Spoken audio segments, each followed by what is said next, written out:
stream, and I am actually also sharing to my regular Facebook page since my TikTok is not, it's weird, it's hooked up, but it's not hooked up through Restream, which so I'm on many different platforms. So if you happen to see me on my business page and my Facebook page, well, I'm trying to reach as many people as possible to promote my online school. And so I've been doing talks that are around the challenges that I'm offering. So, today we're talking about shame, and more specifically, why so many people feel like they are never good enough, whether it's in their relationships or work or other areas of their life. Now, if you're someone that has your life all together, you can move along. This live stream is not going to be for you. However, shame is a karmic theme that we've all experienced for one reason or another, and this is about integrating the spiritual lesson. So many of my YouTube subscribers have felt this energy of shame in their relationships. And as I said, I have a challenge going on in my school. It's free, and it's for people that have attachment problems. And an attachment problem would be being emotionally connected to someone that is incapable of showing you love, someone that is so wounded that they can't. So we might classify those people as someone that's like a narcissist. So many of my YouTube subscribers wind up in relationships with people that are fragmented or just wounded. And when we're talking about wounded, we're talking about spiritual wounded. And what happens when you're spiritually wounded is that you're stuck in a perception about yourself and the world around you. And then you build habits and behaviorisms that are in alignment with those beliefs. So you're the alchemist of your life. You're the healer of your life.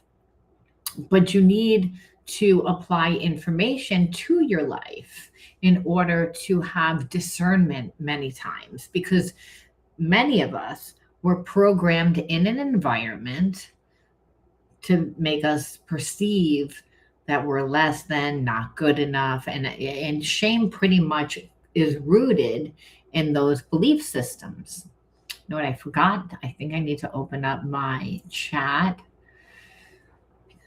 Started my stream a few times where I forget to open up the chat until I'm like 10 minutes into it. So now it's open. All right. So like I said, everyone has experienced shame. And if you don't integrate the spiritual lesson, you're going to wind up seeing that karmic theme over and over and over and over and over in your life. So my live streams always have a little bit of a topic. And as obviously today is shame, and I will do a little talk on it. And then I jump into the oracle reading just so that you guys know the structure. And then, there's Q&A. Hey, Deanna. Hey. So I just wanted to do a little topic on shame, and that's for my attachment rewiring challenge, which is free. It's free to join my school. The challenges are free. The live streams are free. The Q&A are free. The messages are free. But the group shadow healing life coaching, which feels individualized, but it's not. It's just more affordable and accessible because coaching is really expensive. I also do one-to-one coaching, but a lot of people really can't afford to maintain. And if you've gone through severe trauma, you have to recondition yourself. It's not going to be a one and done, especially if you're 30, 40, 50, you've been walking around with the same belief systems and habits and behaviorisms that go with those belief systems for a long time. So you have to recondition yourself. People that have gone through severe trauma have to recondition their nervous system. And they suffer from detachment. And detachment is when the trauma is so bad they're not even in their body. So, integrating the spiritual lesson for a lot of people is not just having the new awareness, it's actually embodying a whole other consciousness so you can see a different reality for yourself. So anyway, getting back to shame, shame is connected to our stomach. Like you can feel when you have experienced shame, and your stomach is literally connected directly to your nervous system. Good time regime dealing with it. I think that a lot of people have shame. I mean, that's what life, we're down here in physical form to learn and to manifest. So we're given the life experiences by the families that we're born into and the environments, and we all have to experience. So it's not really what happens, it's how we deal with what happens. A lot of people don't deal with shame. What happens is that they detach from it because it doesn't feel good, because it affects your nervous system, it affects your stomach, it affects your heart. Like you feel constricted, and over time it affects your body. The body curls inward and the adrenals are triggered to the point that your nervous system shuts down into freeze state. It is actually a full body experience tied to your identity, which is why I need to talk about it. Because listen, I saw my dad had cancer 8 times, and it's because he experienced shame. He was a good man. He was a smart man. He skipped grades in school. Other people don't need to perceive us as shame. It's a personal thing a lot of times, but again, it's tied to your identity, and then your habits and your behaviorisms are going to be in alignment with that energy, and then it's going to be next to impossible to manifest financial abundance, safety, and security, because you don't perceive yourself as good enough, worthy, because of an experience. Hey, Angel, welcome. So, I mean, that's why it's such a deep topic, and no one wants to talk about shame. Shame is an uncomfortable experience, but if we don't understand it, we don't know how to integrate it. And shame is actually the energy that is manifestation energy. Like you turn pain into power when you integrate shame. So many people that wind up going to jail or wind up with having addiction problems or whatever, they turn their life around. And don't tell me that they haven't experienced shame. They've experienced shame to the point that they wound up in jail, or they wound up because it's how they felt about themselves. So people can feel shame on different levels, obviously. But the irony is, whether you feel shame a lot or a little, it doesn't matter. Just the same way as God says, well, a sin is a sin. You think that your lie is not as bad as killing a person. In the eyes of God, all sin is bad. We tend to say, oh, it's not as bad, because our society says that it's not that bad. But again, in the eyes of God, it's bad. And really, we're down here in physical form to learn that there's no separation between us and our Creator.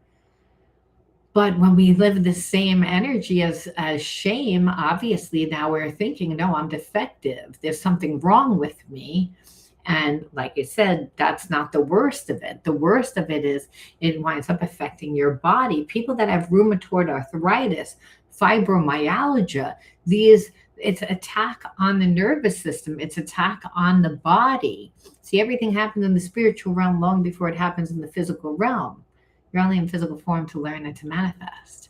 You're Leo and I, 1 year separated. Oh, been married for 48 years. Yeah, that's a thing. It's like we all have. And let me tell you, there's nothing like these karmic relationships. Like we see it all the time in karmic relationships.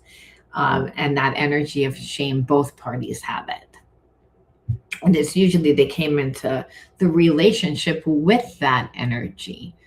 So when you see codependent relationships, That's how you know, because codependent, there's fragmentation there. Two people that feel inadequate, two people that feel like there's something wrong when there's really nothing wrong. It's the experiences. We're not our experiences, you know. And the thing is, it's not only do we hold it in our body, but people can actually sense it. They can sense it. It's how we're holding our posture. It's how the words that we use.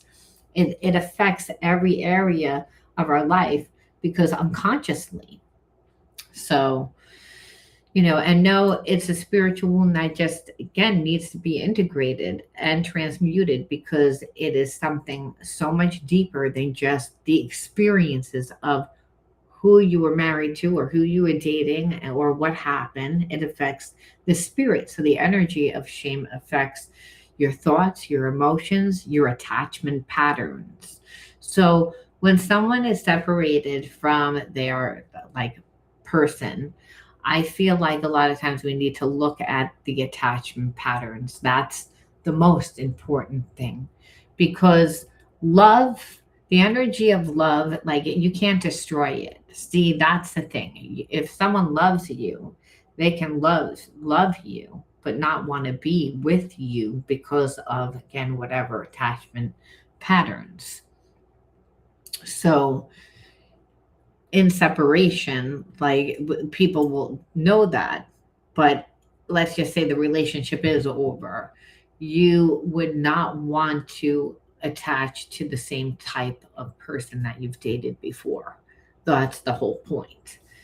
Again, it's to integrate the spiritual lesson so you get a different outcome. Otherwise, you go into the relationship and you say, well, I really thought that marriage was going to last forever, and it didn't. So now I don't trust. Now I don't trust me. So that's my issue with you, Deanna. Like that's not to point my finger on you, but I'm gonna, because like I said, it's whoever needs the advisory is who I'm going to give it to. And so you need to integrate that energy because you don't want to repeat that. You can have what you want. The illusion is that you can't have it. And the worst part of it is trying to start in a new relationship and then going into the relationship looking for problems. So it's to build yourself up strong first. And I talk about this a lot on YouTube, about making sure that you create yourself, that means get a life. Make sure that you have a life that's connected to hobbies and interests and passions that needs to happen, especially while like you're going through this separation. Because understand, part when people get separated a lot of times and it's not a full divorce, it's like, well, we're kind of like working things out. So if you stay the same, your relationship is obviously not going to be like, the person's not going to come back. They're not, and I'm going to say, because they're going to say, well, I don't have to think about you, you're always there. And this is kind of what I'm feeling for you. So you have to do it for yourself to emotionally fulfill you because you're connected to someone that's not doing it, and that's the thing. The shame caused Leo to be, well, I think, I like, is he a Leo? I mean, I think that it's people that experience shame, they are narcissists because they become their shame, and if they don't have an identity. That's what I was saying in the beginning of this live stream, that not just, it's a full body experience, but it becomes a person's identity. And that's when you're going to see someone that's detached, and they're not going to care as much about you. So, I don't think it matters whether or not what horoscope, you know, people tend to get caught up in the horoscope. I think that you could be any horoscope and be brought up with in abuse and become a narcissist. you know. Well, and Virgos tend to be, if you're a typical Virgo, you tend to like give a lot. So understand, like I said in the beginning of this, it's that codependency in the beginning where you feel like you gave so much of yourself, and now there's like again this person that like is gone, so you're left with like, well, what's left? And that's why I said you have to give it to yourself, because there's a sense that this person thinks, oh, I already know who you are. I already know who you are, and like when a person knows who you are, then they get comfortable. So you have to show them another side of you. And that's not just to be like screw you, but it's so that you feel yourself on an emotional level. And what you'd be surprised is that people will say, I like being around you, Deanna. I like being around you. And you need that because you're not getting it. And then you're not making that person so comfortable, because that person is too comfortable. Narcissists tend to look for givers. There are signs in the beginning of a relationship. Person doesn't just turn narcissist. They came into the relationship as a narcissist. They just had imposter syndrome. They showed you a reality that you wanted to see, and that was by studying you and becoming you. And understand, if a person has shame, they haven't created a life. They have experiences that made them feel not good about themselves, because the shame is what is not going to make you not feel good about yourself. And it's an energy that needs to be integrated. If it's not integrated, we will continue to live experiences like that. And so we see self-sabotaging behaviorisms come from shame, such as addiction. You know, people people that have severe anxiety, people that feel like there's something wrong with them because they're viewing themselves as their experience. It's not their experience. But what's most important is not about the person, it's about how shame has affected you. Because from being with a person that has shame, unfortunately, you will take on some of that person's karmic debt. See, karmic debt is just for every action there's a reaction. And so when we're out of alignment with the laws of God, the laws of love, the laws of nature, and the laws of the universe, they're all the same thing. Then what happens is that there's karmic debt, you know, and that's why, well, that's the thing. It's to regain your self-confidence and definitely heal your nervous system. So did you sign up for what you need to sign up for my free attachment rewiring challenge? Because this challenge, we do nervous system regulation. We haven't started that yet because we're on, I think we're only on our third week. So, but people sign up all the time. So you go to the school and you do the attachment rewired. This is how you heal yourself. And this is because it's not just about healing yourself by taking time off and away and trying to find yourself, but it's again saying, why did that happen? Why did that happen? You always have to ask yourself, well, why did that happen when you don't like what happens? A lot of us want to react, and so we don't react because the answer, you're always having a relationship with God through everyone and everything all the time. Sometimes we're like, I don't really like the conversation that I'm having, a lot of times, but it's because, we wouldn't be aware. We wouldn't be aware of what we needed to heal. So your husband uses silence. Yeah, well, that's emotional manipulation. And somebody that, emotionally is detached. And you're also someone that overgave and overdid. And so there's a sense of, I don't really need to. And you were dependent on him, dependent financially. And that's the worst. the worst thing, because narcissists, they can't give emotionally. They try to give financially.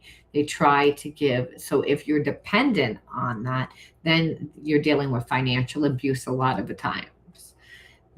Because again, it's no one wants to do what a narcissist wants them to do all the time, because they don't care about what your needs are.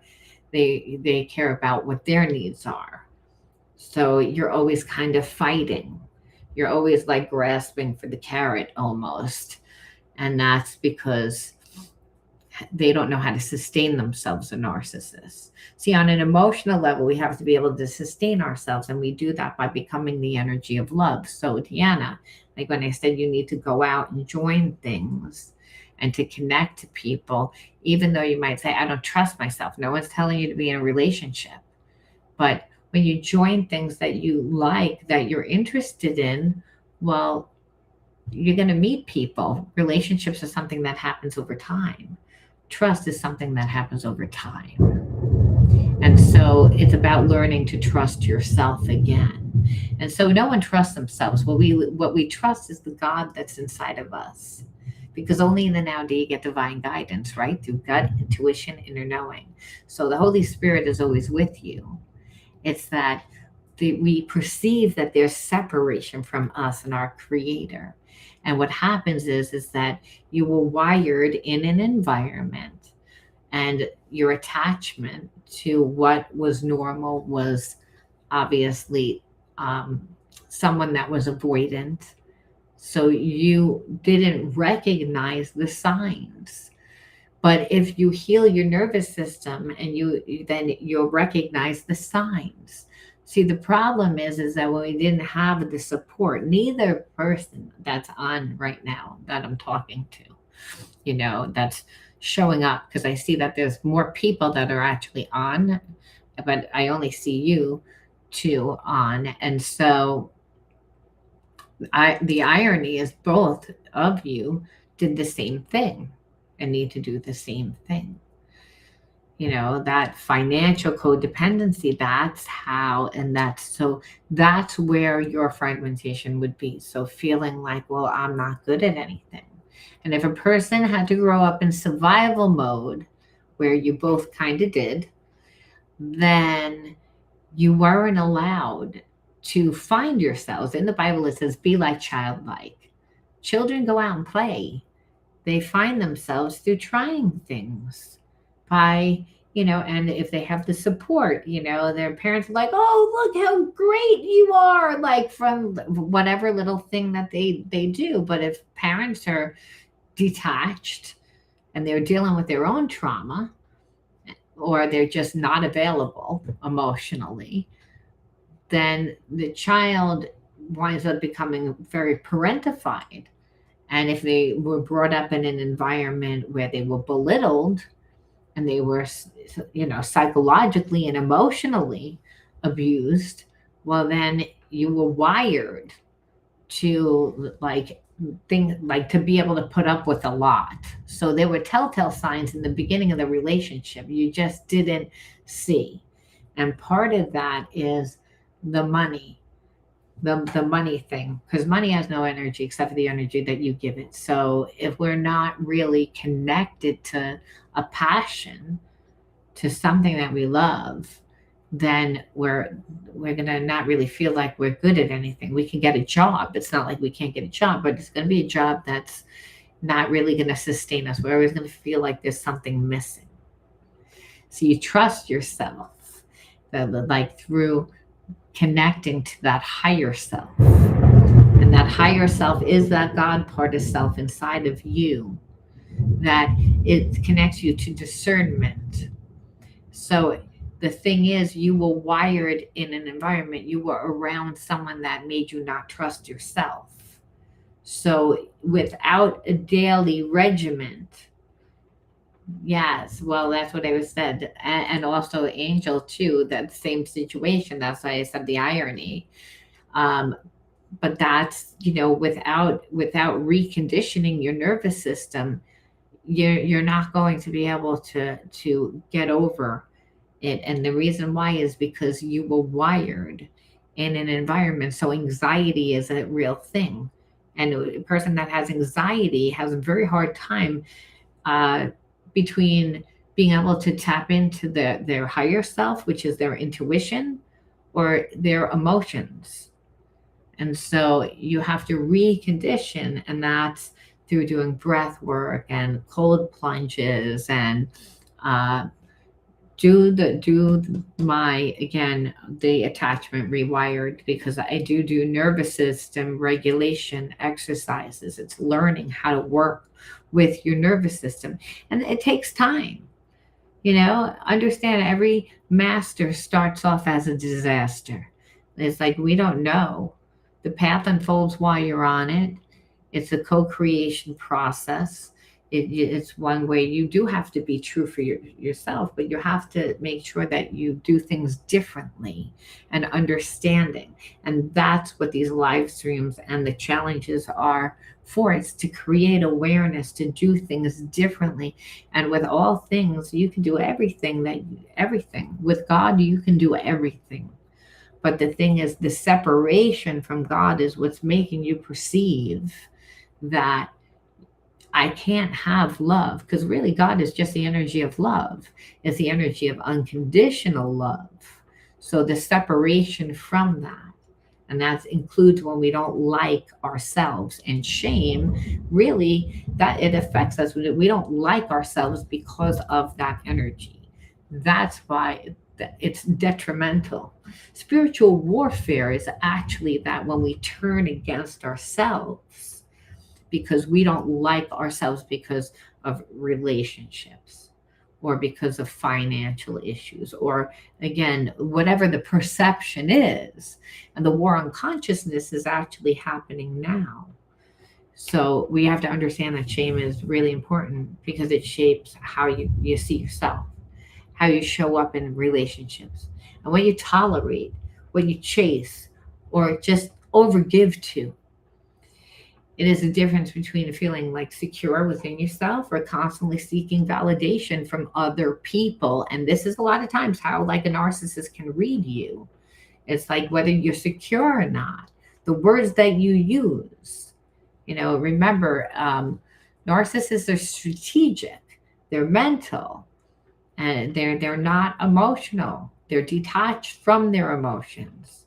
Their power resides in the fact that they can emotionally cling on to you. So if you're not balanced and you're starved because you were in a desert, meaning you didn't get emotion and you're not giving yourself, well, then that's what's going to happen. I think it's a combination. I think you have to do a combination of healing. It's not just one thing. It's a combination, because like I said, it's a body, mind, and spirit thing. So the cognitive therapy is important, but then there's also um, the reconditioning of the nervous system, changing core beliefs, listening to spiritual material, understanding how. See, the thing is, when there's fragmentation, you're a spiritual being, right? And as a spiritual being, if you have fragmentation, you you can attract negative spirits. So I believe narcissists always have attachments, negative attachments to them. And you can see within their behaviorisms, you say, how does that person not really care? Like at all, especially if you were married for 30 something years. Come on, this isn't like a year, this is 30 something years. You have to have some sort of emotional connection, and you can say, no, the person really doesn't care. And that, so to me, that is an attachment that the narcissist gets worse over time, because they will always wind up alone too, because they're always chasing for the next best thing, because they can't sustain themselves. When I say sustain, I mean emotionally fulfill themselves. And so they have to look for someone that they perceive that can give to them. So that's what it is. Yes, I know I'm right. And that's why I'm telling you. It's like why you have to do this for yourself. You have to do it, and the most important thing is to get the best connection to God, because we have no control over our environment. The environment will always tell you who they think that you should be, where they think you should go. And if you don't have discernment, then you're in trouble. Then you can be very easily manipulated. And so it's all about that. Hey, Buffalo Billy, good to see you again. So we're talking about shame today. That's the topic. And I was saying how, shame is a full body experience, and how it shows up in our body, mind, and spirit. But also, most importantly, um, how we start, how we can like interrupt it. So it stops unconsciously running our relationships and running our lives, right? Because it's not just important. And that's okay. I'm glad that you're here. Listen, I'm glad that you become part of the community. You need the support. Everybody needs support. Everybody needs a place to go, come and vent, and be like, this is like a mind fuck. A lot of times we get stuck because we're dealing with situations, and that's the thing. You want to try and stay as emotionally balanced as possible. That's the key, so that you're not swayed one way or the other. And that's the biggest thing with trauma. A lot of times people react from that traumatic experiences, and narcissists love to do that. It's all about the reaction. No one sees all the nonsense before that. It's that. So that's why I'm saying getting really connected to the physical body is important, so you can do that with the breath. So if like you said, so if you ever felt like you have not been enough, then this is going to be the class for you. And to me, I just feel like everyone has felt that way, right? Everyone has felt not good enough, like they have to prove themselves, or like they keep repeating the same patterns in love. Obviously, it's like you'll be able to connect the dots. You'll be able to like see how it all like fits in. And that's the thing, because like spiritually, it's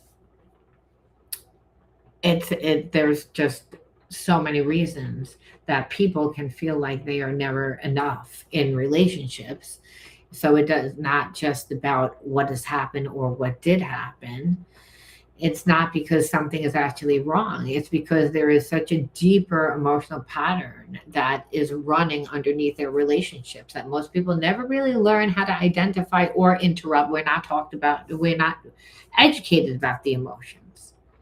The pattern like of shame. We don't talk about how to work with the energy, but really when we're talking that you're the alchemist of your life, what I'm talking about is actually taking that energy and turning it into power. It's doing something, because as long as you're holding on to the energy of shame, you're identifying with that energy. And unconsciously, habits and behaviorisms are going to come out. So it's not just feeling you experience in a certain moment. Shame is like, again, psychological conditioning, a nervous system response, and an emotional imprint that shapes how you see yourself, how you attach to other people, and how you behave in relationships. So, as I was saying, like with the attachment rewiring, we are in week 3, and this week is about the attachment style. So, but you cannot understand attachment style without understanding what is underneath them. Attachment styles are not personality traits. They are survival strategies. The nervous system develops in response to emotional experiences. And the root of most of these strategies is shame. So you may ask yourself, what shame really is. Shame is the internal belief that something is fundamentally wrong with you. It is different from guilt. Guilt says, I did something wrong. Shame says, I am something wrong. So that's like what I said, when there's fragmentation, we're saying that. Yeah, NLP is, I do that too. It's like a form of cognitive therapy. Some people say that it doesn't work. Some people, there are a bunch of um, different healing modalities to help you again to see like what your core beliefs are. And like I said, it's all about reframing the core beliefs. So you are not your experience. And a lot of times an experience happened, but when we look at the experience from a different perception, we can see how maybe it wasn't our fault, you know? That's the thing though, Deanna, like trying to help him when you actually need to help yourself. That's how you will see the codependency. Most people that have codependency, it's like they're going to help on an emotional level while the other person is helping on a financial level, and the other person's holding the finances over, and then you wind up losing yourself. That becomes your identity. And that's how a narcissist wants it, because you're the one that's pretty much doing everything in the relationship. And that's the thing, because the other person, that narcissist, cannot emotionally show up. They cannot sustain themselves. So when I was saying codependency, I was saying that it's two people that grew up in the trauma, and you agreed. And then I said, when you don't create yourself, you become the shame. And that's not the worst of it. The worst of it is the habits and the behaviorisms that are sabotaging. Because, like I said, the energy of shame needs to be integrated. You're not shame. Anything that keeps us perceiving that we're separate from our creator, separate from love, separate from God. And so it becomes distorted. It distorts your perceptions about yourself, the world around you, and what you believe that you can have, opposed to like what you're actually manifesting. So, again, over time, the nervous system begins to make meaning out of these experiences, because you're conditioning your nervous system too when you go through these experiences over and over and over again. So you remember in the Bible, it says what we resist persists, meaning you got to learn the spiritual lesson. You're going to have it over and over and over and over and over and over and over and over again. And that is what really, we wind up really conditioning ourselves when that happens. So instead of thinking I was not emotionally supported, the mind begins to actually conclude again that there is something wrong with you. It doesn't look at the experience, doesn't look at what happened. So that's why the cognitive therapy is important. The cognitive therapy is really important. And yes, you would have to go no contact with a person like that, because they don't understand, and they're not going to look at anything until you cut the energy off. And then a lot of times they still don't want to look at it. This is more about control and dominance. So, what's most important too is to realize that when you're in a relationship with somebody that makes you feel shame, and I saw this happen firsthand with my dad, because my dad, I mentioned last time, when Buffalo Billy was like 8 times. Yeah, my dad had cancer 8 times, and because he was with a narcissist. He was with a narcissist that made him feel horrible about himself. He was drunk all the time to deal with it. He couldn't deal with it. And so, you have one person that's so emotional because they're not getting anything, and they came into the relationship fragmented. And then you have this other person that tried to be the fixer. And then, so we see the imbalance, but you get sick. No one talks about this.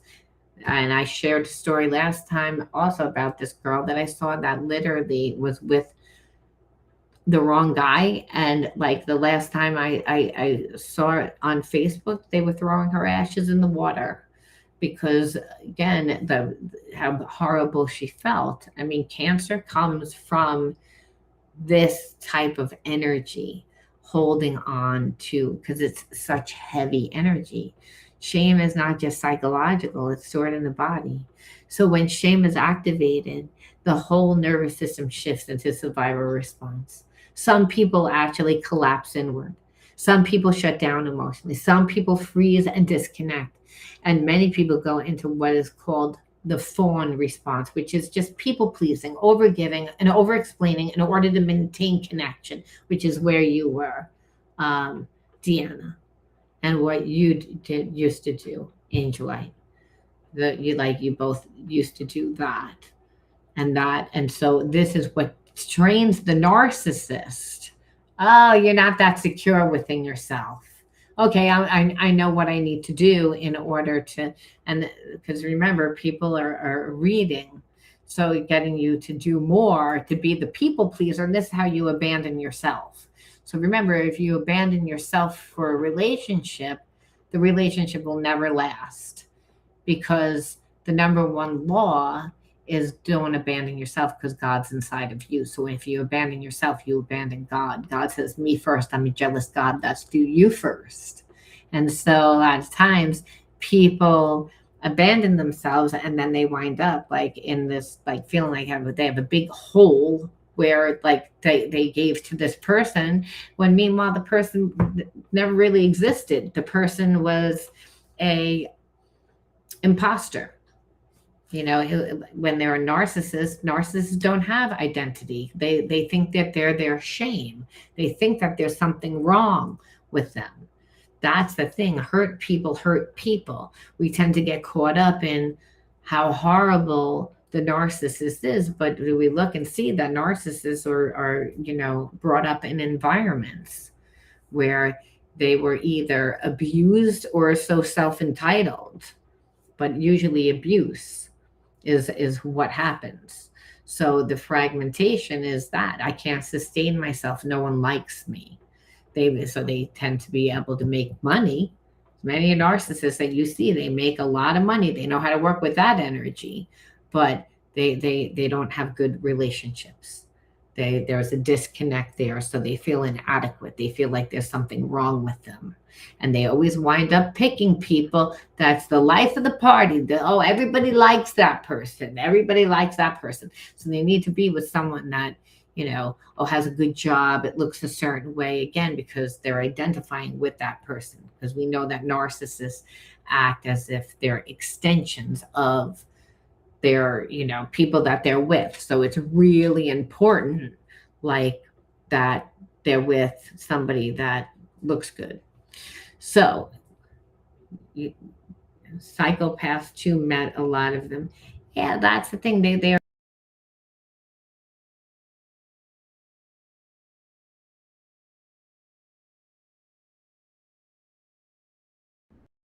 like you have to be in that type of emotional energy. Spiritual energy is emotional energy. It's like it's connected to love. It's connected to empathy, sensitivity. So it's where we have to be that way. But unfortunately, we have to find our balance living in the real world. And so that's why a lot of times you see highly sensitive people wind up with people that are non-emotional. It's because, again, it's all about balance, learning how to work with both energies, because God is both energies. God is logical and analytical, but is also spiritual and, creative energies. So because you already know, like, whatever you don't heal, whatever you don't integrate, just keeps happening over and over and over and over again.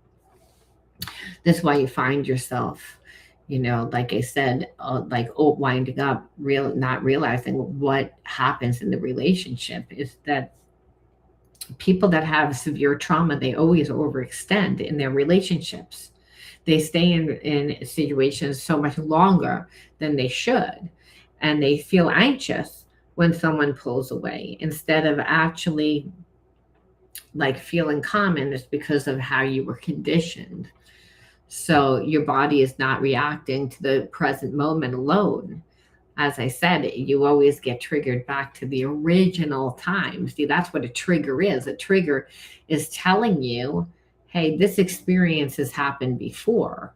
So we wouldn't emotionally react. When someone emotionally reacts, you know that you're triggered. They're triggered. That you're either triggering them or they're just triggered. So that's again anywhere of separation. That person kind of believes it. Now they'll fight and they'll say that they don't believe it, but we see again that trigger.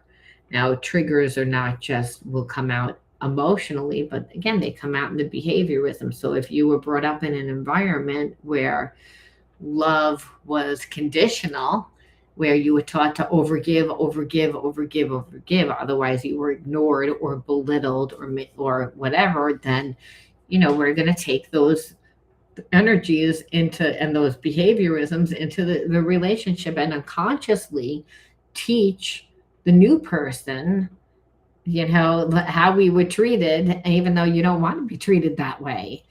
And the reason why is because your actions really do create neurological pathways in your brain. So there's little grooves. So, and we all go in and out of consciousness. The more trauma that a person has experienced, actually, the more non-awake that they are. So where are they? They're like, again, in their imagination.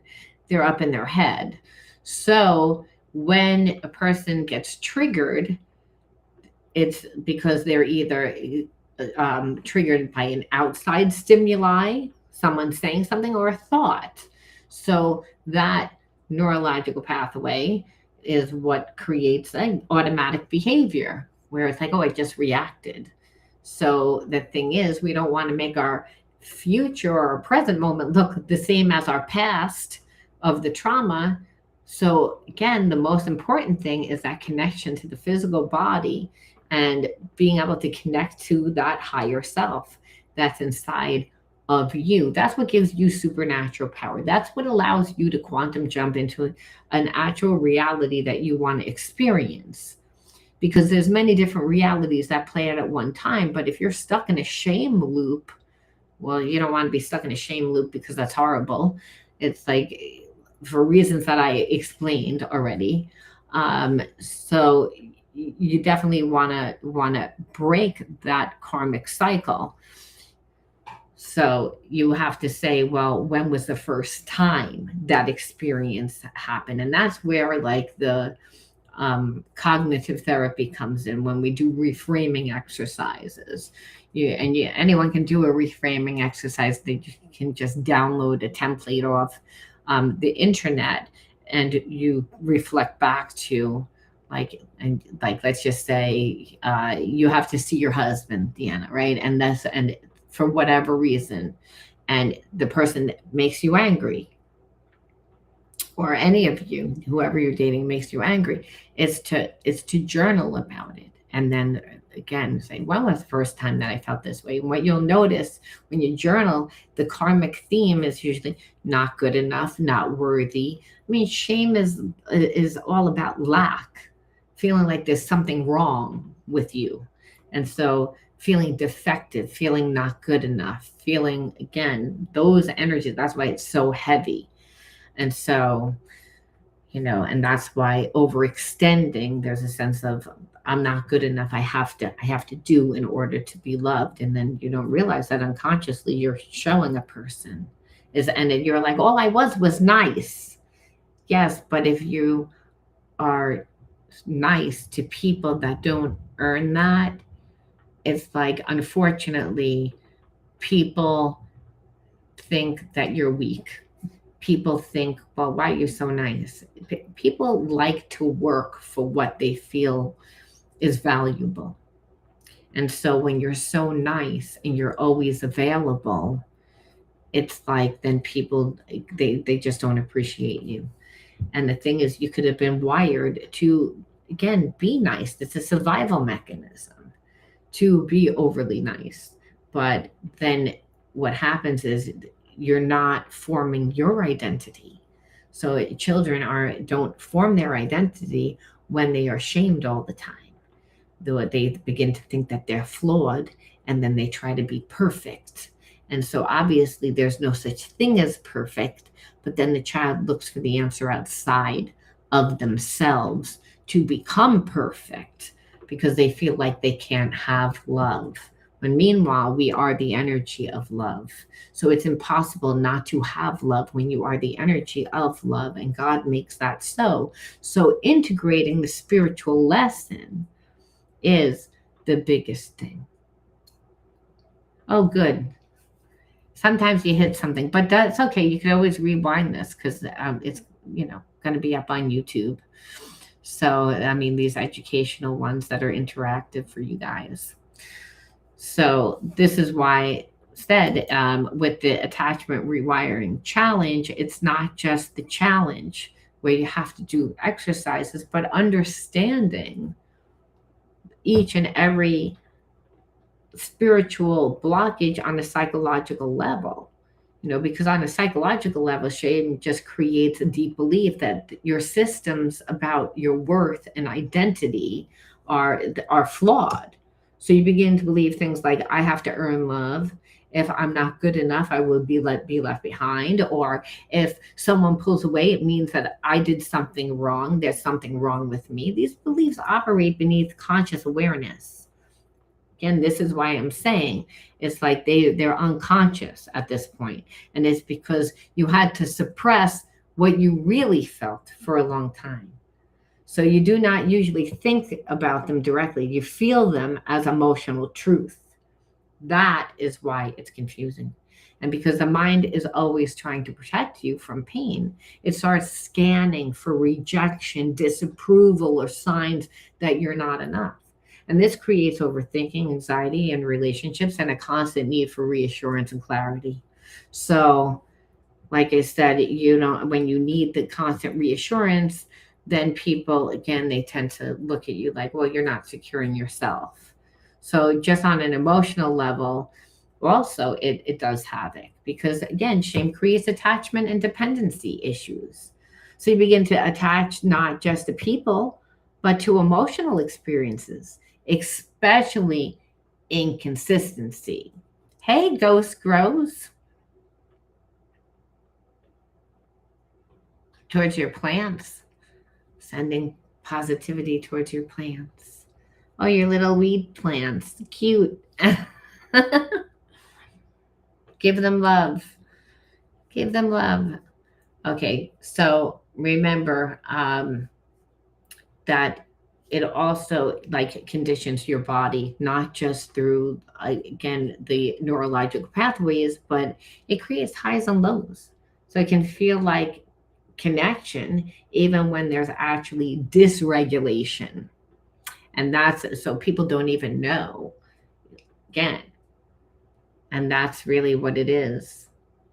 It's not love. It's your nervous system trying to resolve uncertainty. So shame also creates emotional over responsibility. You don't begin to feel like you are responsible for how other people feel, how they respond to you, and that's really what needs to be fixed. And that's what I was saying before, Deanna, like that's the biggest thing. It's like shame creates like this over responsibility, like you have to be responsible for everybody else's mood. So you begin to feel like you're responsible for how other people are gonna like feel, how they respond to you, and whether they stay connected to you. So you just overgive, over explain, and again, this is how people read you. So it's an actual emotional response. That's why doing the body mind work, somatic healing, the cold plunges. I'm going to be starting a cold plunge challenge soon. Now you can start by doing cold showers. It's all about the breath work. It's all about reconditioning the nervous system. I mean, you really also need to obviously understand the spiritual element, and shame just affects your spiritual identity. Just on a spiritual level, shame disconnects you from your authentic self. Instead of living from your inner truth, you begin to live from, adaption. So you become a chameleon a little bit because, again, you're not strongly rooted in anything. See, remember, we get strongly rooted to our passion, to a hobby, to an interest. Children go out and they find that. If children were conditioned to believe that there was something wrong with them, or again, the parent was not available. And it's not a blame game, but we have to understand on some level, where did it come from? Because you have to bypass the reptilian mind, and the reptilian mind is the survival mind. So it wants proof.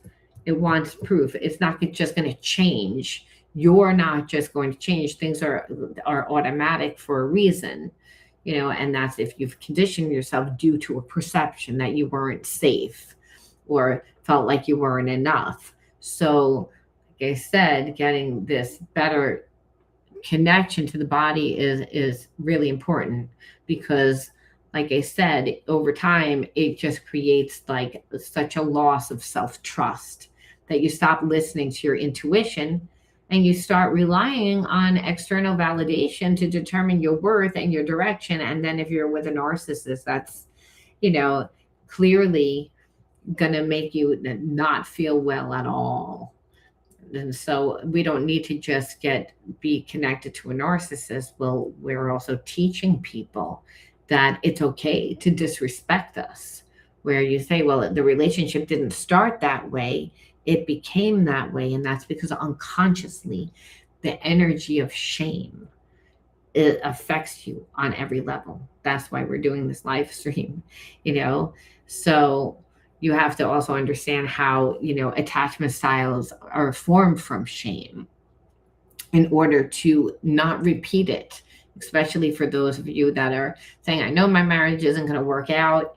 Deanna, I feel like you're sitting on the edge now of pretty much saying that it's not going to work out. And that's fine, but it's to not say, well, I'll never be with anyone ever again, if that's not really what you want, because you feel like, well, I'm not safe. That's the thing. Safety comes from learning how to trust yourself. And it starts with little things. That's why I said, when you're interactive in your environment, your gut, your intuition is leading you, and you'll see those small wins. And small wins are, oh, well, look, things are working out. That's how you trust yourself. Pride and ego is standing in his, well, and that's the thing. That's the thing. It's like, you can't change a person by saying change. The way that a narcissist changes, to be honest with you, if they want to change, is the fact that they're connected to someone that changes. And that's usually when you're like, I don't give a shit anymore. And you really cut your energy off. That's when you cut the supply off. Until then, this person's not going to react. They're so happy that you're mad. They're so happy that you're like, oh, their pride and ego. They're like, oh yeah, look, I'm mad, because they don't care how they steal your energy. An energy vampire is an energy vampire. They're going to drain your energy by stealing it, by making you mad. So the best thing that you could do is take your energy and put it towards yourself. Because this person doesn't really think that if they left, they're like, well, you know what? You're not going anywhere. You're hurt. We've been together 36 years. Where are you going? I know what you do. I know when you do it. I know how you do it. We've been together for so long. You're like clockwork. And remember, the narcissist likes variety. They get bored. So because they can't sustain themselves. So remember, it's like the best thing that you could do is to be so interactive in your life, because even if you're not going to ever take that person back, it's like the new person that comes into your life, you're teaching them, I'm not always available for you. It's like, I'm busy. You have to, people like me. I invest in me. It's because codependency feels right when you are codependent. So it has to be. But again, focus on your business and your small business. That means networking. That means joining things, because how are you going to grow your business? So again, it's about, the focus can be on business. That's great. But then networking and having a reason to interact with people, which is great. So because you want to promote yourself, and there's an actual grounded force. So you're not sharing about like your love life. You're not sharing about personal things. You never really want to do that with people that you've just met. People that start relationships, they get into the new relationship and they tell the person all the horrible things that happened in the previous relationship, and then you've just told that person how to screw you over pretty much. You're like, I don't understand. You know how many times I've heard that from people? I don't understand. I told them exactly what happened and they did the same thing. And it's because, if you're going to build the relationship on that, you know, you have to build the relationship on experiences, and the experiences, like, both parties are contributing energy wise. So that's how you start. If you notice, in the beginning, most of the time, the relationship was never that way. The relationship's always, the person came in handicapped. The person came in like after like their relationship didn't work out, or there was some traumatic thing. And so, that's the thing. And they'll, but they're signs. But if you're not balanced, you're not going to see those signs. So red flags with you, like you like that. I just keep her no red flags. I don't understand what you're saying. So, I was saying how attachment styles like form because of shame. When you combine the body, mind, and emotional and spiritual layers, you can really like see how the attachment style forms. But I'll break it down. Anxious attachment forms when love feels inconsistent and the nervous system learns that connection must be pursued in order to be maintained. So you have a person that makes you pretty much chase them. Avoidant attachment forms when closeness feels overwhelming or unsafe, and the nervous system learns that distance is the only way to stay regulated. Unfortunately, a lot of times you'll see that the universe brings together an anxious attachment and an avoidant attachment. And it's hopefully to create some sort of balance, because love is healing. It makes us change. Now we're going to change 100%. No, but we can balance out. And the thing is, then the really confusing one is the disorganized attachment. And that forms when love is both desired and feared at the same time. So you see this when you're in a relationship with a push-pull dynamic.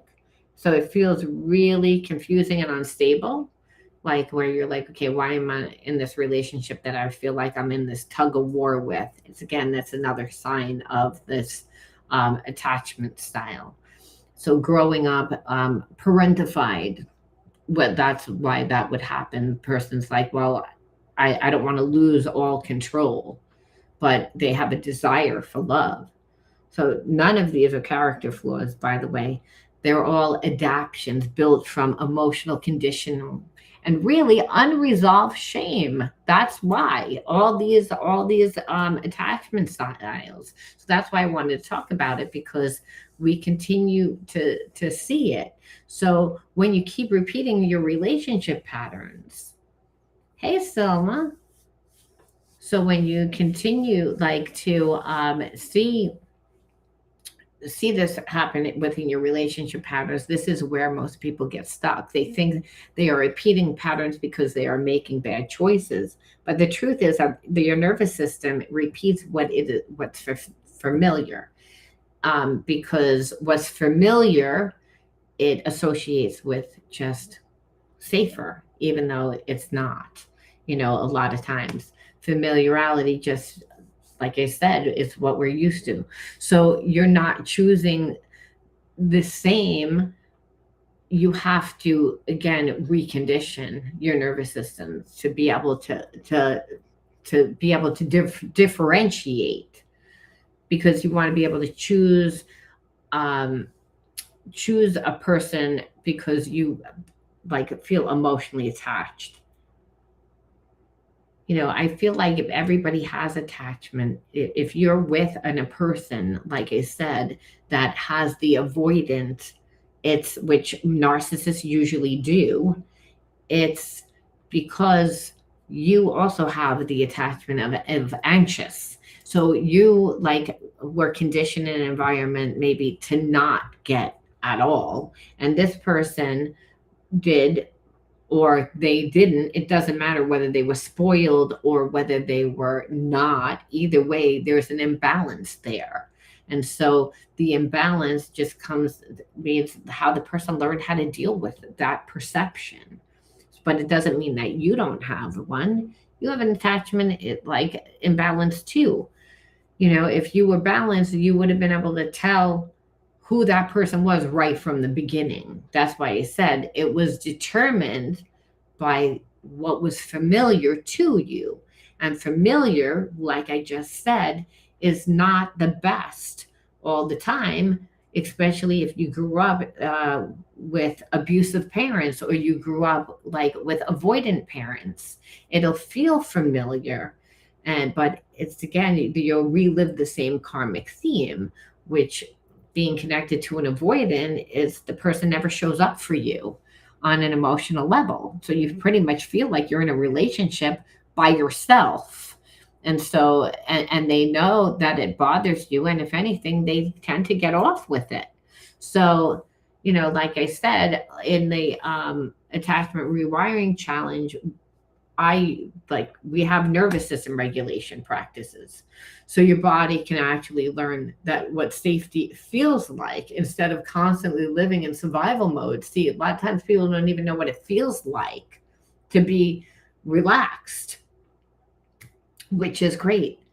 So, I mean, that's the thing. So when you use like mind mapping also, you can see the full connection between your emotional experiences and your beliefs and your behaviorisms.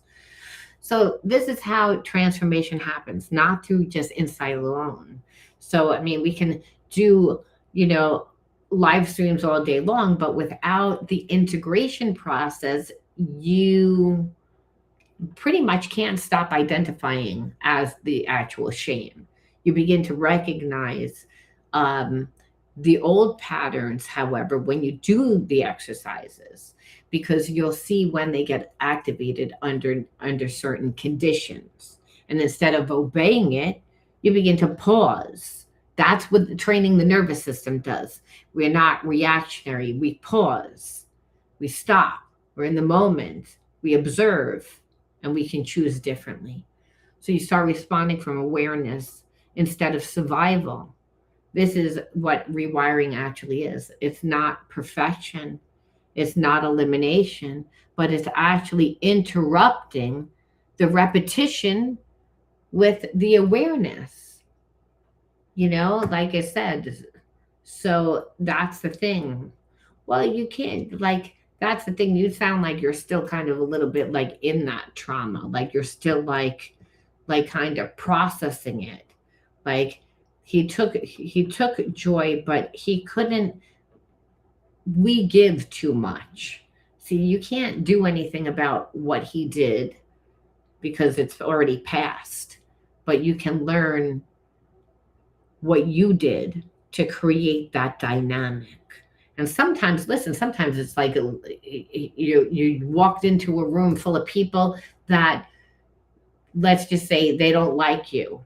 You know what I mean? It's like you didn't do anything. You just walked into the room. You can be like, I didn't do anything. I was just there. So participating. But you might say, well, I have to be there. But it's how you participate.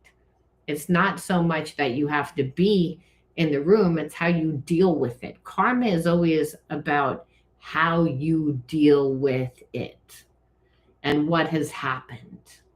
And so that you can actually say, listen, you didn't rob the full 38 years, because I'm sure some of those years were great years, Deanna. So, but unfortunately, there's also experience that were bad, but you can go out, you can heal yourself and be in a new relationship.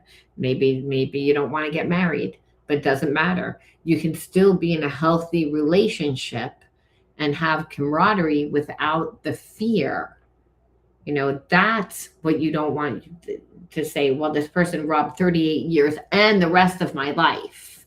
And that's what I don't like. And that's why I said understanding how to work with the shame. And for you, like you said, because it's like you're still kind of in that in that trauma, which, listen, 38 years married to someone is a long time. It's like that was obviously your life. That was your what you assume this is going to be the rest of my life. So whenever we see, well, this is not going to be the rest of my life, even if it was not a good experience, well, now I have to figure out what the rest of my life is going to be.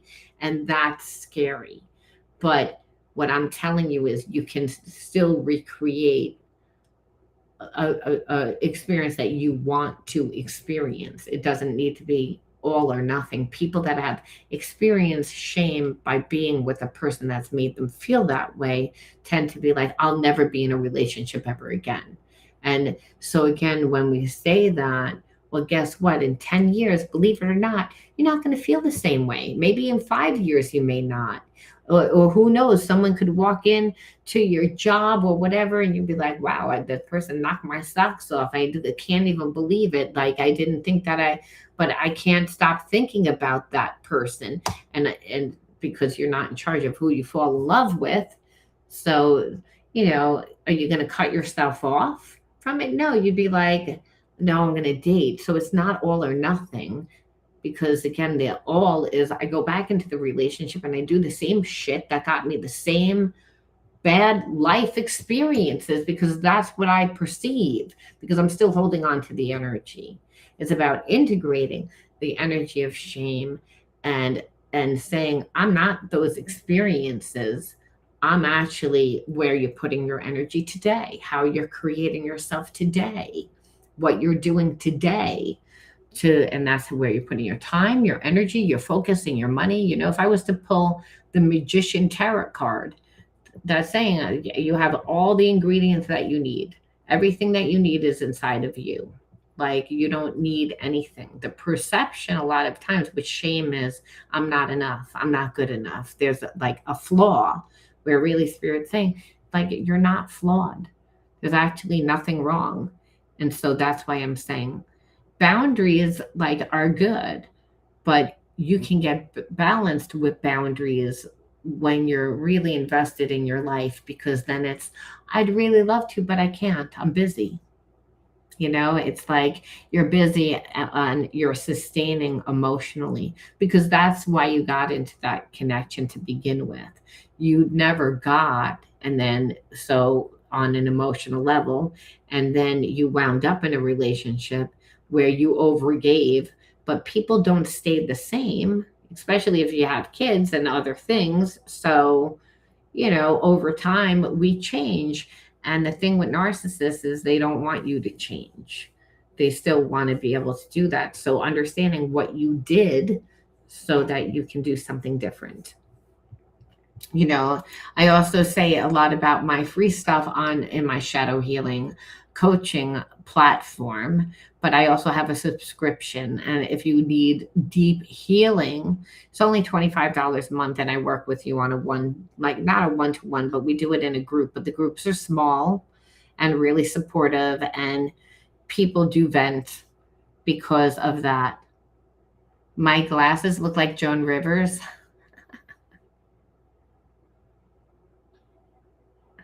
Yeah. Yeah, okay. My uncovering is well, I feel like you're too much into like him, him, him, him, him, him, him, him, him. And it needs to be more you, and not him, because that's all that he needs. That's what narcissists love. It's like you see who I am, but they get off on it. They get off on it because I know it bothers. I know it bothers you. So now at the end of the day, you have to again detach and be like, I don't care. I don't care about you at all. I remove myself completely from you. That's what kills a narcissist. We were talking about shame. The topic was shame. And I have a few people on that, have been with narcissists and that have made them feel shame. And Deanna here, I don't know, can you see the chat? Because I know once this is over, like you don't see the comments, but like Deanna's from YouTube. Some of you guys are from Facebook, some of you guys are from YouTube. So, I was talking about shame, and I was talking about shame because it's a topic that, it plays out within our life in every single area of our life. And so what I noticed is that um, I know it's hard. It's hard because you didn't have anyone to talk to. You had no support. So there's like a need to talk about it. That's why I'm saying I do offer a shadow healing coaching program that I think that would be good for you because you can vent in there. And you'd see I'm not the only one that dated a person that did this, I'm not the only one, but that's what it is. It's a lack of support and being with somebody that does that and being so like affected by it. It's a natural thing to feel the way that you do. I'm not picking on you. I'm just saying like he has too much of your energy. He already took too much. It's like at this point. So you don't want to talk about him anymore because it's like you can't go back in time. It's like you can only say, I'm not going to give you the satisfaction. You don't get the rest of my life. You did whatever. It's like, and now it's about you. It's about believing that you're not born, believing that that you're not enough. Because staying connected that way, where it's about him, it's about him, it's about him. There's still this sense of you made me believe that I'm not enough. It's like that there's something wrong with me, and anything that was learned, really needs to be unlearned. It needs to be rewired and transformed. And the only way is to not feed it anymore.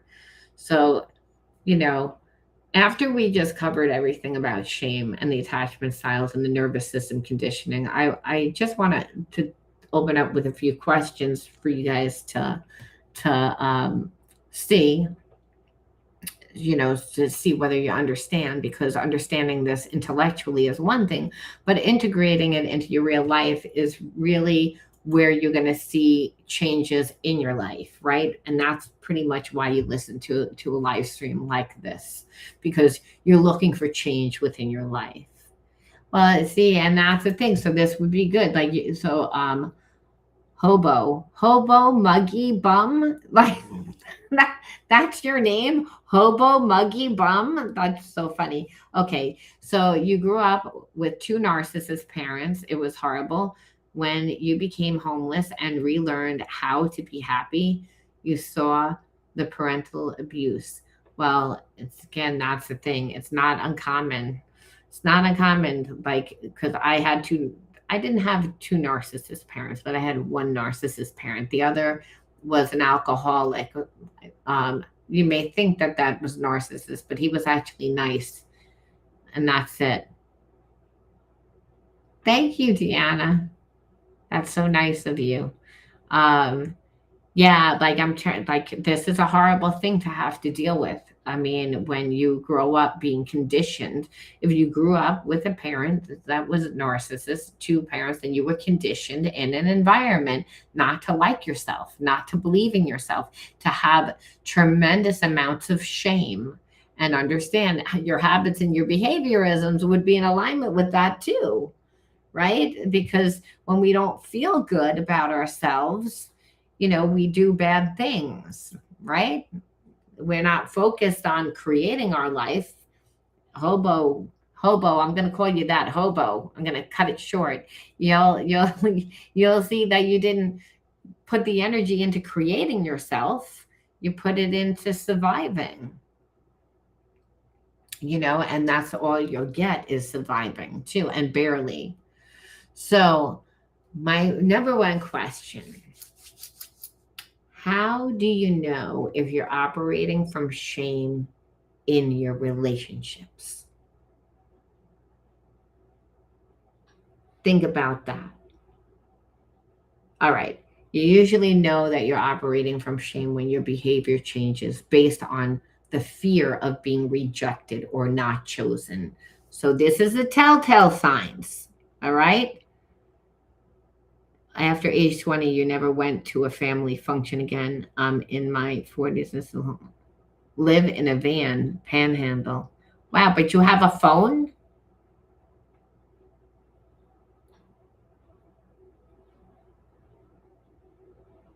Do you like it that? Well, I mean, usually that's the thing. It's like like shame is a very bad thing. Shame is, yeah, it's not just a behavioral thing.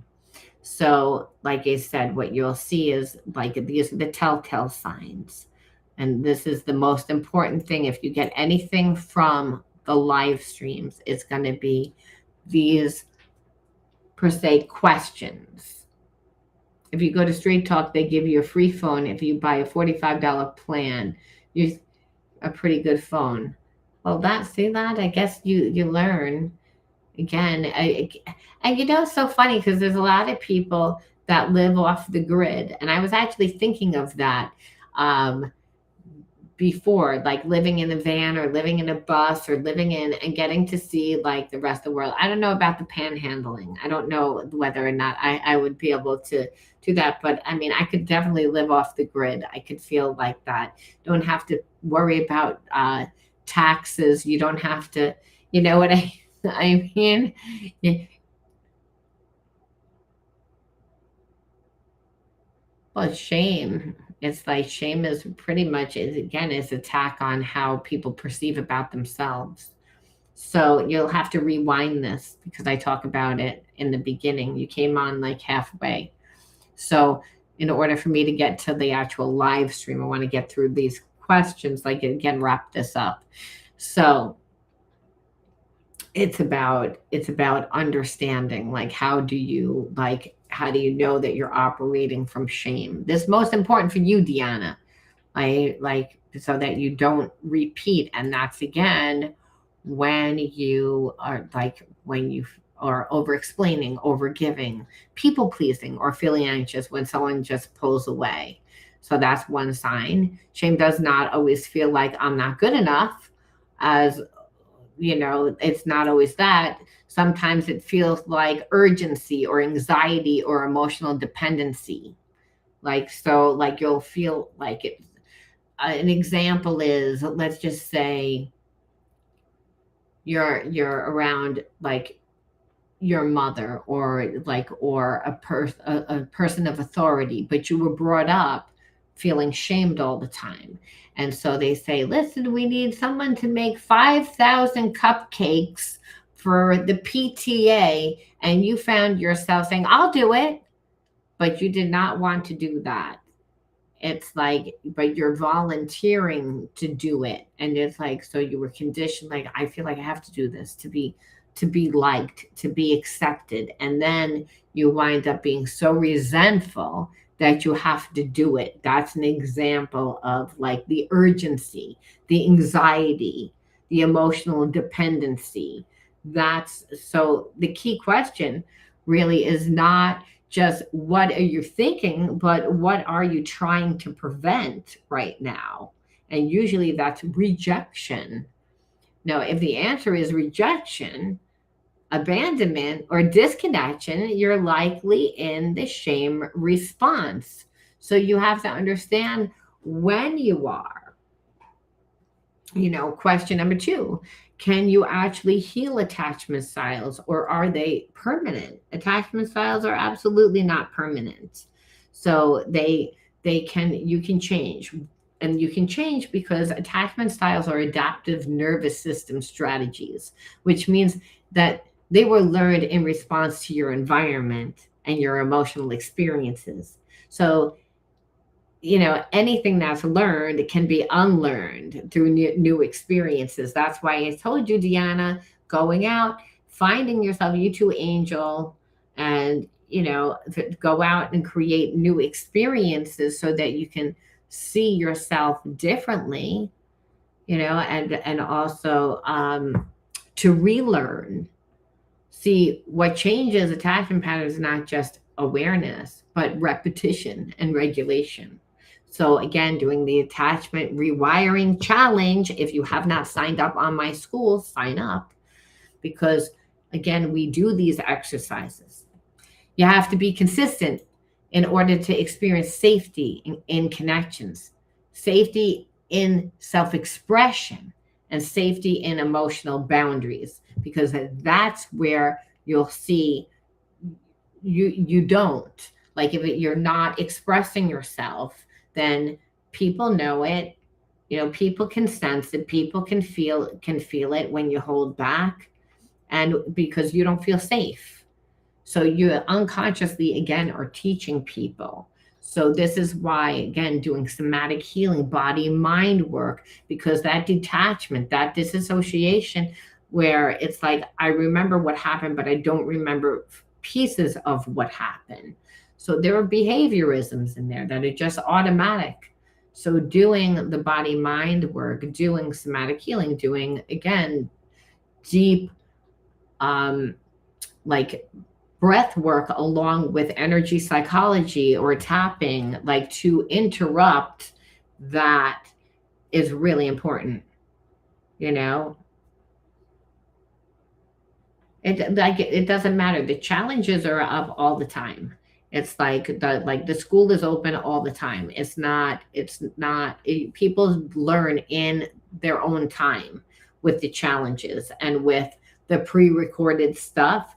But then I do these live streams, like, because, again, just putting up a challenge on attachment rewiring, well, it's like, what are we rewiring? And so we have to go into all the little topics such as shame, grief, victimization, betrayal, imposter syndrome. This is why we did a few of these topics already, because attachment rewiring isn't just one thing. This is why it's a 12-week challenge, and you do it in your own time. In the beginning, it's easy because you're just becoming aware of your thought patterns. You're just becoming aware and then interrupting the thought pattern. And then it gets harder, obviously, with nervous system regulation and doing certain exercises. So, the school is open all the time. The challenges are free. The live streams are free, and the oracle readings are free. If you need deeper, like, coaching, then I offer shadow healing coaching, which is done in a group, but it's a lot more affordable, and it's accessible. And the reason why is because, listen, you're not going to heal severe trauma with doing coaching like for a week. It's an ongoing thing. You've conditioned your nervous system. You've conditioned the way that you think. You've conditioned the way that you feel. It's being consistent. Now, you don't have to wait a million years to see results, thank God. Oh, thank you, Kylie. I'm glad that you're getting, and you're from Australia. I want to go there. They always say that one day I'm going to go there to teach my oracle system. I'm hoping that's next. That's next. That's next on my thing. So it's got to be around winter there. Yeah, it's all relearning. It's all relearning. And I'm glad that you find it thorough. That's the thing. I hope you're doing the challenge, though. Remember, because that's how you're the healer of your life. So you have to, again, rewire.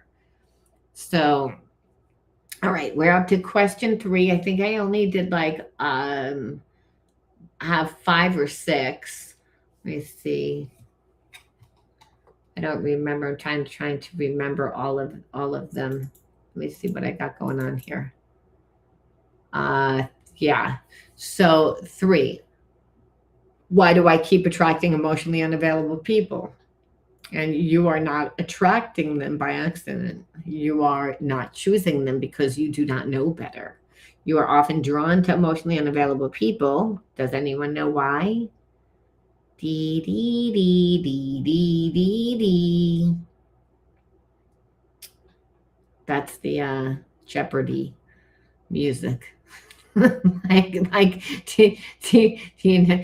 anyone know? Bueller. No? No one knows? Okay. So you're often drawn to emotionally unavailable people because they activate familiar emotional patterns in your nervous system, which is the most important thing, which is why, again, nervous system regulation is really important. And you know this because if inconsistency was a part of your early emotional conditioning where a parent was there sometimes, but not um, there. Well, that's what creates the insecurities. But it's again, what it is it activates the familiar emotional patterns in your nervous system. And what happens is that your brain prioritizes familiar because it equates familiar with what's safe, even though it's not what's safe a lot of times. So that's the thing. Insecurities come from that though. So the goal really, since it's insecurity, is not. I mean, but since the goal is to build yourself back up, you can't judge yourself because if you have a block, actually judging yourself it makes that block even more difficult to heal. The goal is start to recognize the pattern while it's happening so that you can interrupt it before you actually attach to the person. And you can tell again when a person is hot and cold, like, hey, this person was like really nice to me. And then the next day they're not nice to me. They pretend that they don't know me, that type of energy. Or if someone's nice to you one day and they can be disrespectful to you another day, it's that you know, and what you'll notice a lot of times with people that are unstable is that they come on really emotionally. Oh, I'm so in love with you. And again, like they give and then they take it away. So there's always an essence of I want to get it back. The person's always trying to get the relationship back to where it started. So, again, just understanding that when the nervous system is triggered, your perception is going to be narrowed. So you're not seeing clearly. You're reacting from survival, and that's what you're reconditioning. So it's a big deal because your brain prioritizes survival. So you want to again take your attention back into your body. This is what somatic healing is, right? That you can train your body through your mind. Your mind can train your body. So we can feel anxiety in our body because we're like nervous. Well, you can actually recondition your mind by tapping into your body. So which is when you're doing like these nervous system regulation exercises that I teach in the challenge. So, nervous system like gets triggered, you don't understand that the reaction, and then again you're not seeing everything. So instead of texting or over explaining, which is what people would tend to do when they're in a relationship and they get triggered, they try to get reassurance immediately. You can pause instead and regulate first, and then take your attention back into your body. Slow your breathing, ground your awareness. Then you want to ask yourself, what part of me feels unsafe right now? Like you want to become aware of it because the trigger is not about the present moment alone. Part of it is, but it's not alone. It's about the old emotional imprint that's being activated in the present. So another question 5, is shame something that you will always have to deal with? Now, shame may show up from time to time, but it does not have to run your life. The goal is not to eliminate emotions. The goal is to change your relationship with them. So, right now, shame likely feels like an identity, which is what you need to integrate because it's not your identity for reasons that I spoke about all through this live stream. But over time, through awareness and regulation, it becomes something that you can observe instead of something that you become. So the shift alone changes everything Because once you are no longer identifying with shame, you stop making decisions from it. And so another question is, how long does it take to rewire? And this is one of the most important questions. And it's the last question before I jump into doing an oracle spread. It's one of the most misunderstood. Okay, it's the most important and the most misunderstood. So rewiring is not something that happens overnight, but it also does not have to take forever, as I said.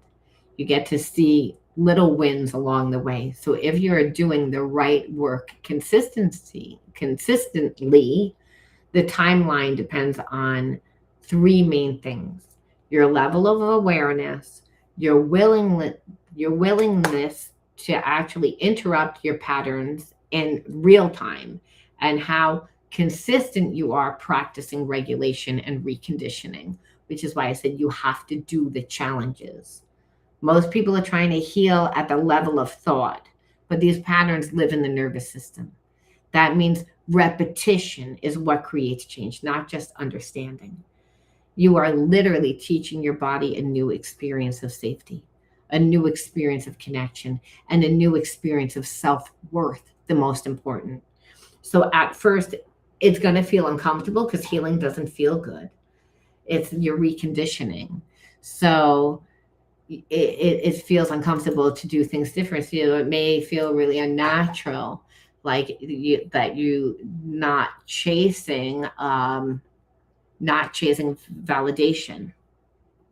Yeah, I mean, but the thing is, you get to see those wins, Deanna. Like, even though there is no timeline, you see wins along the way. It's like you do, because people wouldn't continue.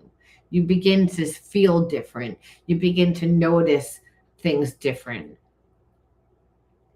And the good thing about being in a relationship with a narcissist, usually you can't be in a second relationship with a narcissist. Like, people just can't go through it again because it's such a toll on the physical body for reasons that I explained in this live stream, and in other ones too. You know,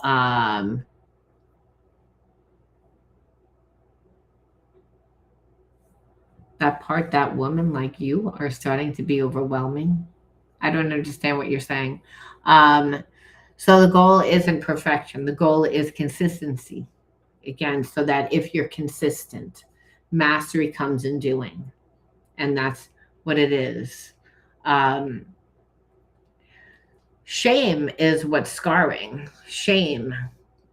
This live stream was all about rewiring your nervous system, rewiring your thought patterns, rewiring so that you could have better relationships. If you found it overwhelming or scarring, it means that you need healing.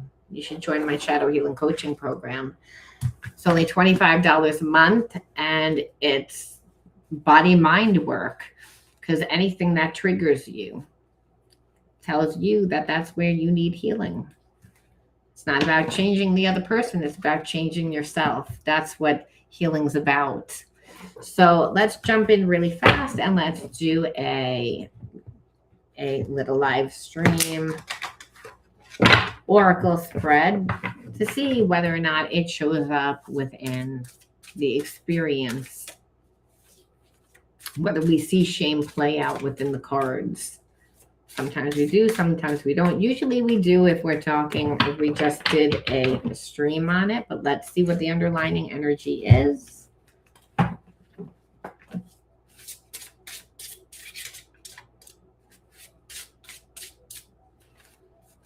The underlying energy is disappointment and fantasizing. So when you are in a connection with somebody that is like thinking a lot, like fantasizing, but there's disappointment there, you may be holding on to a cognitive dissonance. So Deanna, this might be for you. Like, again, where like there's still an emotional connection. However, like the person, like you can't really see them differently. And when that happens, you just wind up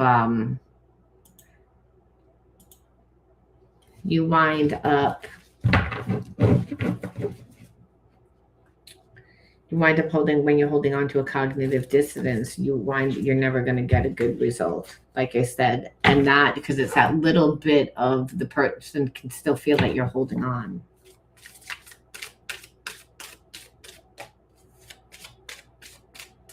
So let's look at the hidden truth and see. I wish I could share my good news with you. We will be together again. Ugh. And I look for you everywhere. Okay, already I don't like this person. And I'm going to say why.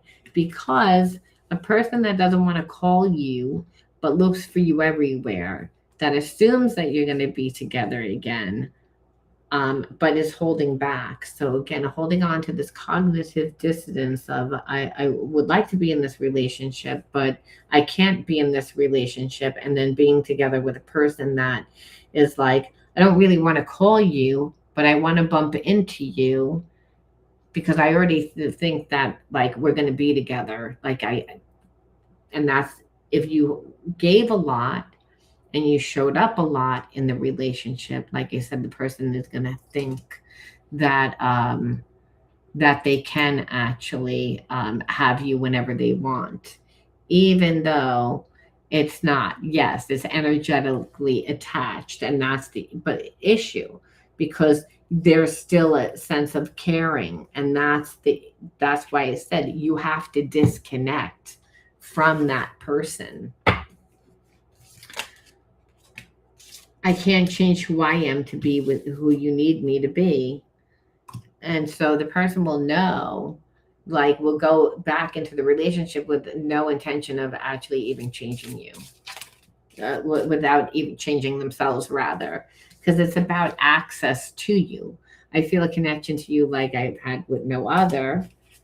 And I couldn't express all of my feelings for you. So here you have it right here, that intimacy problem, where it's like, I can't emotionally tell you I can't be there for you, but I am. But having that connection to you like no other is going to be the problem, because the person that can't express to you is not grounded enough, and they have their own wounding.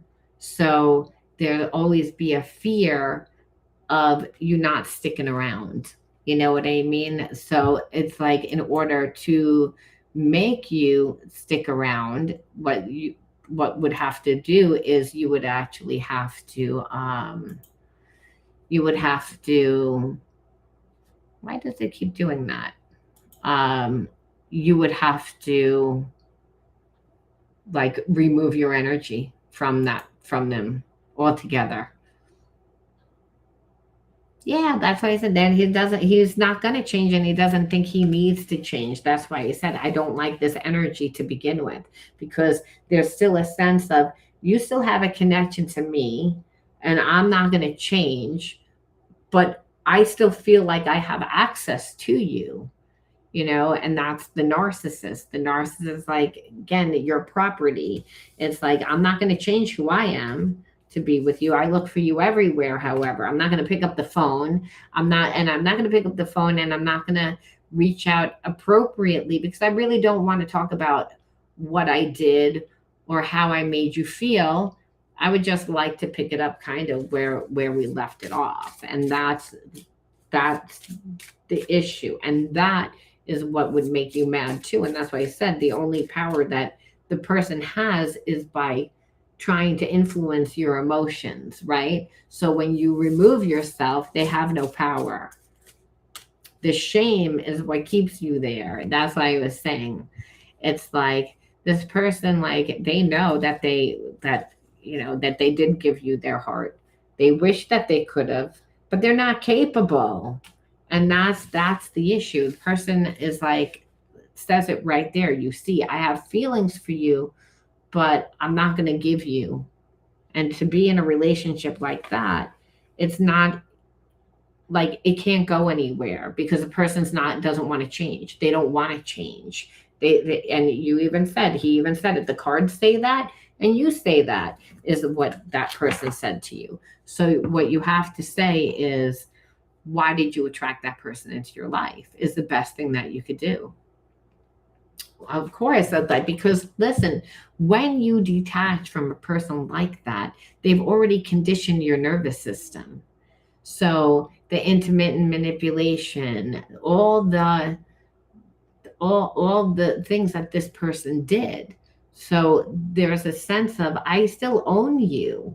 That's why I said you talking about it and still feeding it, you're still in it. And that's so this person doesn't have to change. And then when they're so bold like that by saying, I'm not going to change to because I can't change to be with you.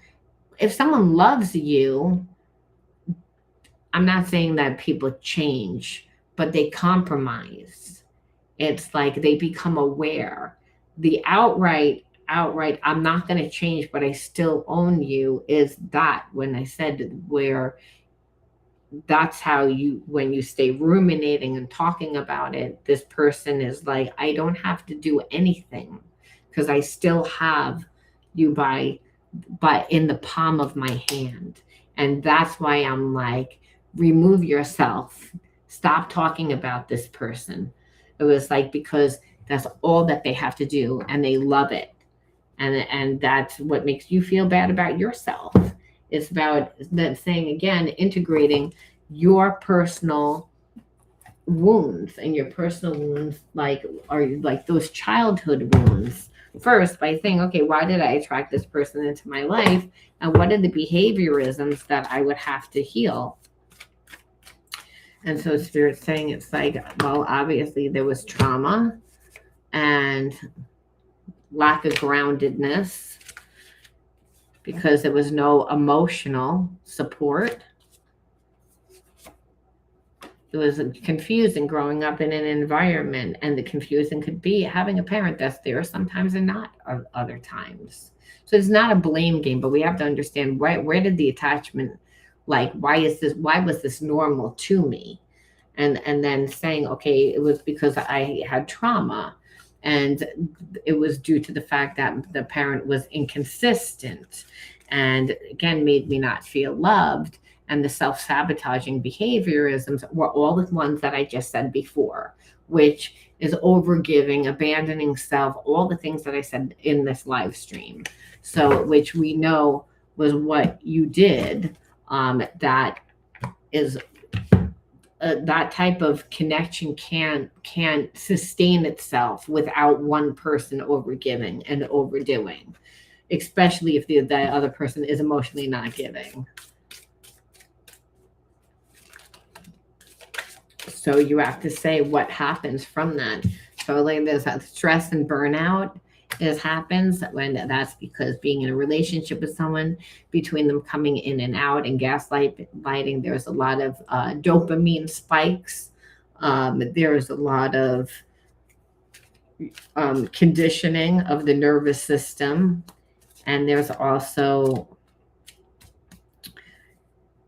that it's not just psychological, but it's a natural physical like thing that happens. So your adrenals are connected to your obvious nervous system. So having them come in and out and like triggers that survival mechanism with that fight flight. So your parasympathetic nervous system goes into survival, and you're dumping massive amounts of cortisol into your bloodstream, and so you're not really even present because all that cortisol like that's being released will make you tired.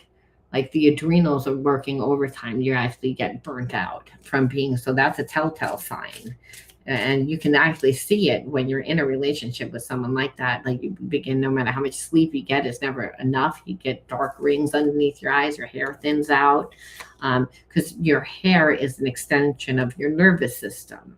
So when you're in survival mode, you'll notice that your hair begins to fall out, and they block your solar plexus, and that's the gut intuition. So it cuts you off from, again, your internal guidance system, which disconnects you from God, which is why these codependent relationships that are this toxic, that keep you in a place of shame. well, there's negative entities attached to it. So that you can't just heal the psychological, you have to heal the spiritual as well. Because what happens is like fear of failure, and it's due to worthlessness. And again, humiliation. So being with a person that humiliates you and, it makes you feel worthless to the point. So this is what really needs to be healed. And so that's by recreating a life. So you have to get into a daily practice, recondition the nervous system as part of that daily practice, and then be interactive in your life by making sure that you have a lot of hobbies, interests, passions, because part of you never found who you are. And so you didn't even know that you weren't sustaining yourself. You got into a relationship that it felt good to give. It felt good to heal. These relationships feel good when you're in a connection with somebody. Because in the beginning, that narcissist is appreciative that you're doing all that. But over time, they begin to disrespect you. Because guess what?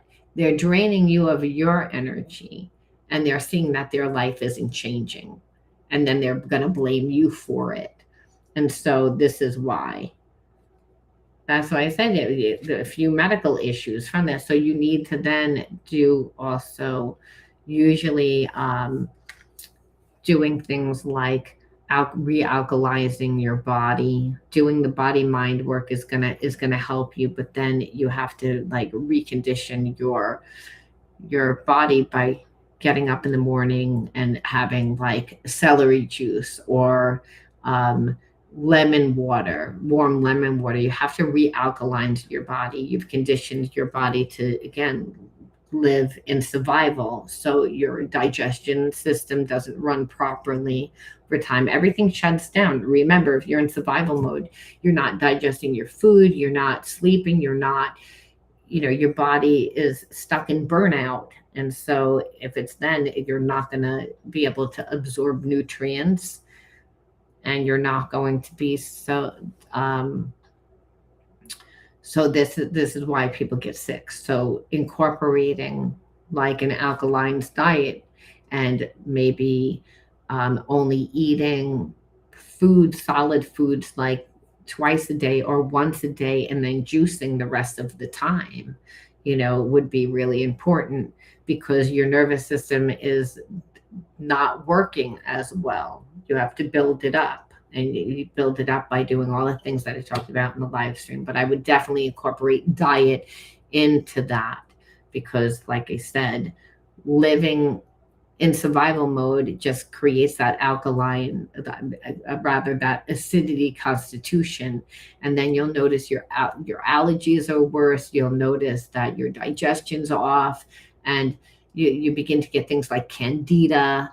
You get things like adrenal fatigue, which is not going to kill you, but it shows that your body is now is compromised. So you have to create the balance, showing jealousy towards your small business. Anything that is going to create growth, this person's going to have a problem. It's like, because that means I don't have control. And that's why I said the more energy you put towards yourself, that like is going to make you feel better, but you also need the support, because, clearly there isn't any, and having a person that close up that's not really going to be happy for you is not healthy. And you already live that. So the whole point is recreating a different environment for you. I'm going to leave off with one more card, which is, again, things that you can do, which we talked about already, but without pulling cards. But I always like to pull and say, okay, so what would we need to do? This was super long today, but I felt like you needed it, Deanna. So we look and we see Spirit says it's about you, again, ascending life, letting go of who you think you are, who you thought you were. Because who you thought you were was pretty much conditioned by your environment, and that's not really who you are. And you can actually let go of who you are by becoming let go of who you thought you were, who you were conditioned to think you are, and by becoming who you truly are. And that's what I said without even pulling the card. It's like, and you can like go with the flow of life, and it doesn't matter what is in your environment. It's about staying calm and at peace with yourself by, again, reconditioning your nervous system, because that's you have to get back to the breath and not be reactionary. And it's not about controlling the other person, it's about controlling yourself, and we already talked about that. We give less energy to that, and it's about focusing more on, again, the fact that you have limitless potential. Like, anything can happen. The only limits are the ones that you put on yourself. That's the biggest harm, because now that you're not in a relationship with him anymore, Deanna, it's like, it's about that. It's about saying, like, you don't have control over me anymore. Like, it's like I'm able to create the life that I want. It's like, and you show that again to the person that you let that life go by, having full control over your life. That's really what Spirit's saying, because you can't control the person. It's about controlling yourself, moving into transformation. So that's what transformation is. And then we leave off with open to the universe, that you discover your worth and your own abilities. This is what you have to do now, because you got into a relationship like that because you didn't know your worth. So you're discovering your worth and your abilities, and you have the confidence in your value and your potential, and you reclaim your inner power. You accept and love yourself completely. See, when there's fragmentation, that's when you know that you didn't love yourself completely. And a lot of times we're subconscious to it. We've suppressed those experiences of shame, and we're not walking around saying I'm shame. We're not aware of it. But it came out all in the behaviorisms, which again we spoke about on this live stream. So, and Spirit says, just know that when you accept yourself and love yourself completely, then that's when you really are open to the divine light of the universe. You're open to, having God work through you. If we hate ourselves and we're not accepting to who ourselves, then we're too busy creating like facades of who we want people to perceive we are, instead of really who we truly are. So it's all about, like I said, learning to love yourself completely. And that's by becoming yourself, because you're not shame. But unfortunately, when we go through those experiences, we take on that energy. And like I said, it comes out in every single area. And the most effective one is the physical part. All right. This was super long today, so I'm going to wind it down. Thank you so much for sharing your energy with me. Thank you, Deanna. I hope that your life, I hope you got something out of this. And it's all about being on that journey. If you have not signed up to be part of the school, sign up. It's free. Do the challenges. Be interactive with me. You can tell me how you're making out with it when we're doing the live streams. You can tell me, again, on the wall. Because it kind of looks like a little bit like a Facebook page. I post up a little clip of what you're going to learn every single day, the challenges in the classroom. So you'll see, and if you coming in when the challenge is already, it doesn't matter, because the challenge stays up. So you might have to start at one. We are in week 3, but each week there's a different challenge inside that challenge. And like I said, this segment is 12 weeks long. So I'm doing live streams every few days, I think every other day, on a different topic. If there's a topic that you want to learn, just again, put it up in the school platform. Thank you so much. Again, I hope to see you sign up for my challenge. and take control over your healing. Take control over it. Thank you again for sharing your energy with me. And until next time, be true to you. I will be on YouTube at 9 o'clock on the Virgo channel and 11 o'clock on my Scorpio channel tonight. So maybe I'll see you later. Thank you so much, Angel. It was good seeing you as always. And thank you, everybody else, for sharing your energy with me today. Hobo, Muggy Bum, and Buffalo Billy, and Ghost Grows. I hope that your pot plants wind up coming back and doing better. All right, I'm going to run. Thanks again for sharing. Bye-bye.